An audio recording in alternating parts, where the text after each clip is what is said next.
Bom dia, meu irmão, bom dia, minha irmã. Que alegria encontrar vocês aqui de manhã cedo para a gente estar compartilhando a palavra de Deus ao seu coração. Irmãos, hoje eu gostaria de falar um pouquinho para vocês assim sobre o verdadeiro evangelho, né? A gente lê ali no livro de Mateus, né? Ou melhor, de Tiago, que o verdadeiro evangelho é a gente cuidar das viúvas, do pobre, do órfão, do necessitado, do estrangeiro. Eu senti de Deus de gravar esse vídeo para vocês, para que vocês entendam que evangelho, né, servir não é restrito apenas em quatro paredes, sabe? E é sobre isso que eu quero falar nos próximos minutos para vocês. Por quê? Porque está vindo uma geração hoje em dia, né, de novos convertidos, irmãos em Cristo, que não conhecem o verdadeiro evangelho. E hoje, infelizmente, eu vejo que, posso dizer quase que seguramente, que 70%, né, do evangelho virou comércio. As pessoas se vendem, né? Se vendem para pregar, se vendem para cantar, se vendem a imagem, se autopromove, e o evangelho não tem nada a ver com isso, tá? E isso é uma preocupação muito grande. Por quê? Porque eu e você precisamos estar no centro da vontade de Deus. Nós precisamos ouvir a vontade do Senhor. Nós precisamos obedecer, né, o que é realmente que a palavra nos fala. Quando a gente se converte, quando a gente recebe a palavra de Deus, irmão, você tem que entender que as obras caminham junto com o Espírito. Não que as obras tragam salvação, mas as obras manifestam o Espírito sobre a nossa vida. Se você é um cristão e você lê, por exemplo, que você tem que perdoar e você não perdoa, qual é a obra que você está mostrando? De um coração duro? Então, o que você precisa? Ter um posicionamento e perdoar. Correto? Correto. Se a palavra de Deus fala que a verdadeira religião é cuidar da viúva, do órfão, do estrangeiro, o que você precisa fazer? Cuidar da viúva, do órfão, do estrangeiro. O que a palavra fala? Tive fome e não me deste de comer. Tive sede e não me deste de beber. Tive frio, não me deste de vestir. Entendeu? Estive preso, não foste me ver. Estive enfermo, entendeu? Não fizesse nada. Então, hoje, o maior desafio que a geração nossa encontra, inclusive eu e você, é muitas vezes olhar para dentro de nós e sempre pensar em nós, na nossa casa, nas nossas preocupações, nos nossos afazeres, no nosso serviço. Só que a gente tem que lembrar que há pessoas lá fora. Existem pessoas que dependem de você. Existem pessoas que estão aguardando a manifestação. O que a palavra fala? Que a criação geme e aguarda a manifestação do quê? Dos filhos de Deus.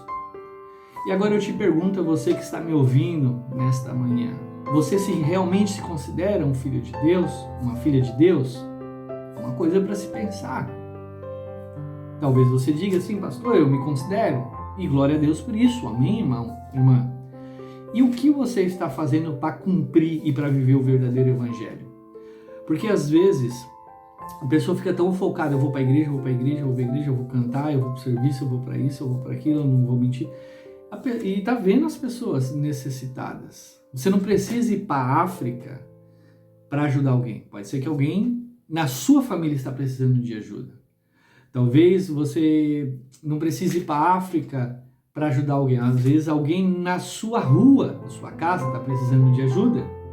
Talvez no seu bairro, talvez na sua cidade, talvez na igreja.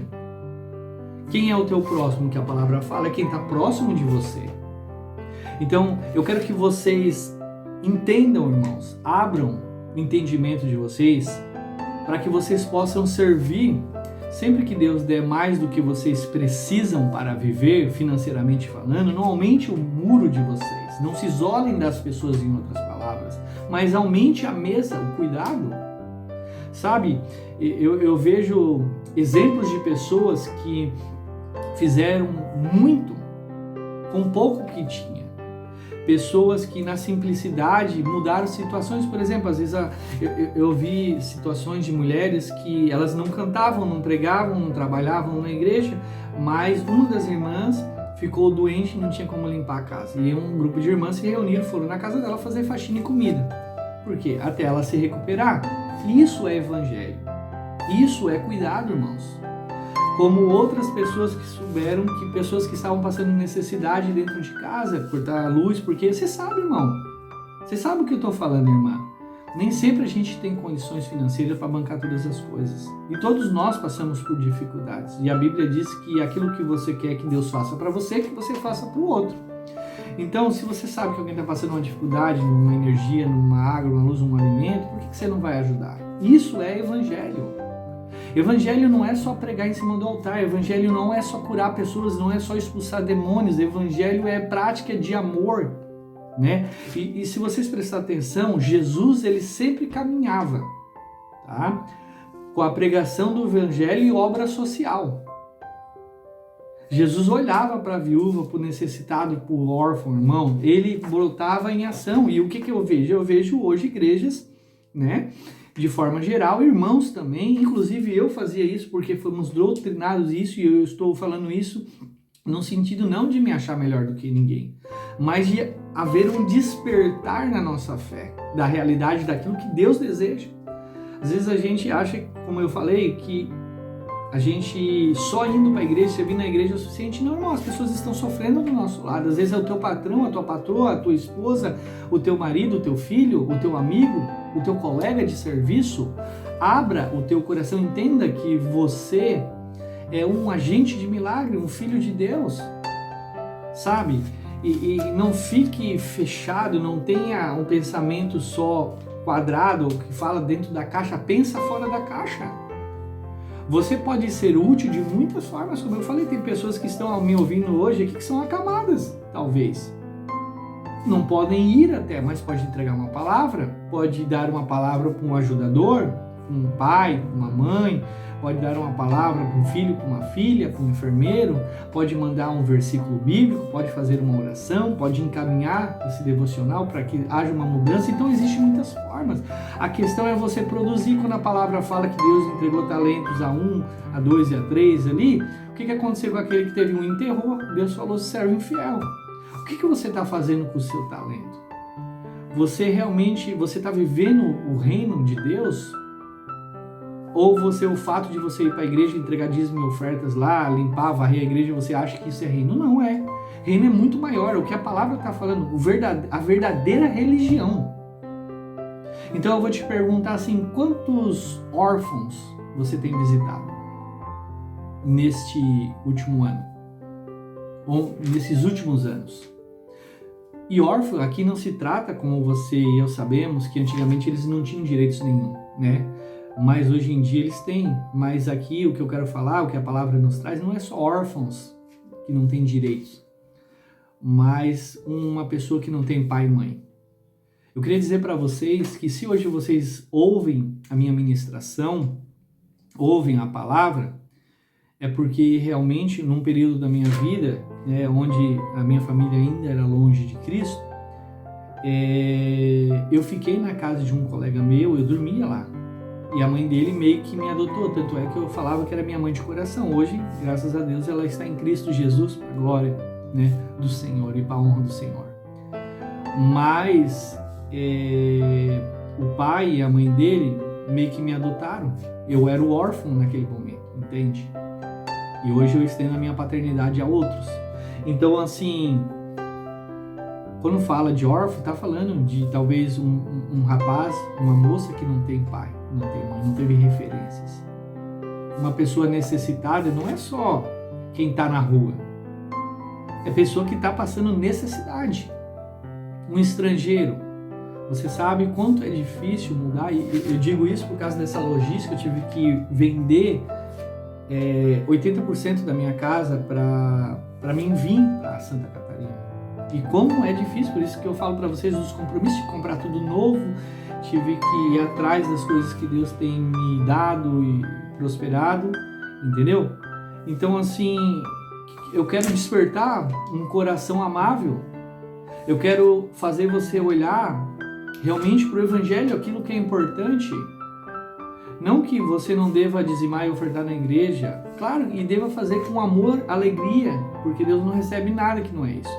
Mas eu quero que você comece a olhar para as pessoas que estão do seu lado, sabe?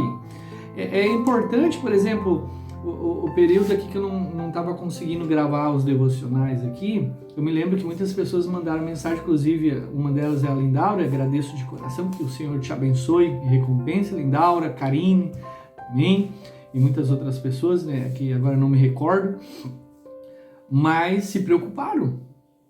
Por quê? Porque às vezes a pessoa também pensa assim, porque é o pastor, mas o pastor também tem família, o pastor também é um ser humano. Eu também sou um ser humano, no caso. Eu também careço de orações. A Bíblia fala que a gente deve orar um pelo outro. Então, assim, eu quero que vocês entendam que o Evangelho é muito maior do que vocês pensam. E às vezes a gente pensa que fazer a obra de Deus é só estar dentro da igreja. E não é isso. Fazer a obra de Deus a gente faz em todos os lugares. Então, assim, que você entenda que você é um agente de milagre. Que você realmente viva para as pessoas. Não esqueça de fazer a obra social, não esqueça de ajudar. Pastor, mas aquele cara é drogado e ele vai... Irmãos, faça aquilo que tem que fazer. Ajude quem tem que ajudar. Não importa o que a pessoa vai fazer, sabe? Eu estava no culto domingo passado, ouvindo o pastor Telmo, né? Falar sobre isso. Ele falou que ele tinha uma igreja numa favela, cabia 20 pessoas, tinha um usuário de crack que botava um colchão na porta e dormia ali, sabe? Testemunho que ele estava contando. E eles foram lá, viram a situação do colchão horrível, foram lá, pegaram um outro colchão, deram um colchão bom, e ela foi lá e queimou no crack. E aí eles foram lá, arrumaram outro colchão, que ela só dormia na porta da igreja, e ela foi lá, não no crack. Um dia a esposa dele foi orar pro Senhor. E Deus falou, leva para casa. Aí a pergunta que eu faço, foi a pergunta que eu fiz para mim, você teria coragem de levar uma pessoa usuária de crack para sua casa para obedecer a palavra de Deus? Quantas pessoas que você trouxe para sua casa, abriu a sua casa para ajudar? É uma pergunta, né? Como eu falei, não estou aqui para acusar ninguém, mas eu estou aqui para trazer a consciência sua. Se você realmente está vivendo o reino. Então, eles levaram. E aquela mulher, ela pegou e começou a aprender com aquela família. Hoje a gente olha para a aba, tem mais de 8 mil pessoas lá dentro, muito mais do que isso, irmãos. A igreja não comporta tanta gente, daí a gente, mas é porque... Não, é porque começou com pouco. É o coração, Deus olha para o coração das pessoas, entendem? Por isso que eu estou falando, você não precisa de muito para começar, você precisa de pouco. Pastor, não sei pregar, dá um abraço. Pastor, não sei evangelizar, diz que Jesus é o Senhor, que Jesus ama eles, que salva, que cura, já é o suficiente, irmãos. As pessoas estão carentes. Então, voltando aqui, essa moça criou princípios. Ela já tinha 8 filhos que tinha entregado, mais ou menos, se eu não me engano, ali para adoção. E mais tarde ela pegou, depois de alguns anos, casou, entendeu? Teve um filho, infelizmente ela teve uma recaída, já não estava na casa dos pastores, e voltou para o crack. Agora, alguns anos atrás, ela conseguiu se recuperar, voltou e mandou uma mensagem para o pastor, entendeu? Agradecendo tudo que ele fez na vida. Então, assim, não desista das pessoas. Sabe por que muitas pessoas não conseguem fazer a obra de Deus? Porque querem olhar para as pessoas que erraram, que pecaram, que falharam com a própria justiça. Eu quero dizer uma coisa que eu ouvi, ou melhor, eu li na internet que realmente faz todo sentido. Se alguém falar mal de você, meu irmão, minha irmã, não se ofenda. Tá? Porque se ele soubesse realmente a verdadeira realidade daquilo que você pensa a respeito dele ou de outras pessoas, como é teu coração por dentro, é muito pior do que eles imaginam. Nenhum de nós que estamos aqui hoje, ouvindo, conectados na live, irmãos, temos um coração bom. Essa é a verdade, o ser humano é caído. Enquanto a gente for carne e não for transformado nisso, infelizmente é assim. Tá? Ninguém é bom. A própria palavra fala, quando um jovem fala assim para Jesus, bom, o que Jesus responde? Bom, só existe um, esse é o Senhor. Por que eu e você fazemos as coisas que fazemos? Porque o Espírito Santo, o amor de Deus que está por nós, que nos encharca, transborda para a vida dos outros irmãos. Então, que você tenha esse entendimento que você deve abençoar as pessoas, que você deve compartilhar. O pouco que você tem, às vezes é muito para quem não tem nada. Eu gosto sempre de falar essa frase. O pouco que você tem é muito porque não tem nada. O pouco de conhecimento, o pouco de alimento, entendeu? O pouco de amor. Às vezes fala, mas é pouco, um abraço. Mas é tudo que aquela pessoa tem. Tem quantas pessoas que nunca tiveram um abraço de pai e de mãe? Talvez teve um dia horrível, entendeu? Então eu quero deixar isso para você, essa mensagem no seu coração. Viva o verdadeiro, né? Viva a verdadeira religião. Amém? Aguardo vocês aqui e até o próximo devocional. Deus abençoe.